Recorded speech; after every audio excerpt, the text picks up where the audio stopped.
স্বার্থের এই শহরে কেউ কারো না। যতক্ষণ তোমার কাছে কিছু আছে ততক্ষণ তুমি প্রিয় মানুষ। যেদিন তুমি খালি হাতে দাঁড়াবে সেদিন বুঝবে মানুষ ভালোবাসে না, মানুষ প্রয়োজন খোঁজে। কিছু মানুষ তোমার পাশে থাকবে শুধু নিজের লাভের জন্য। তোমার হাসিতে তারা হাসবে, কিন্তু তোমার কান্না দেখলে ধীরে ধীরে সরে যাবে। কারণ দুঃখ ভাগ নেওয়ার মানুষ এখন খুব কম। আজকাল সম্পর্কগুলো অদ্ভুত হয়ে গেছে। ভালোবাসার অভিনয় চলে, কিন্তু মন থেকে কেউ কাউকে আগের মতো চায় না। সবাই হিসাব করে তুমি তাকে কতটা সময় দিলে, কত টাকা দিলে, কতটা সুবিধা দিলে। এক সময় ভাবতাম মানুষের মনটাই সবচেয়ে সুন্দর জিনিস, কিন্তু বড় হতে না হতেই বুঝলাম সবচেয়ে ভয়ঙ্কর জিনিস মানুষের মন। কারণ এই মন মুহূর্তেই বদলে যায়। যাকে নিজের মানুষ ভেবেছিলে সেই একদিন তোমাকে ফেলে চলে যাবে।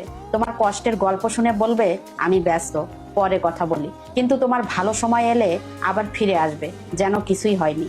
স্বার্থপর মানুষগুলো কখনো সরাসরি আঘাত দেয় না, ওরা ধীরে ধীরে বদলে যায়, খোঁজ নেওয়া বন্ধ করে দেয়।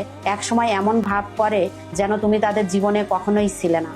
সবচেয়ে কষ্ট তখনই লাগে যখন তুমি কারো জন্য নিজের সবটা উজাড় করে দাও, তার বিনিময়ে পাও অবহেলা।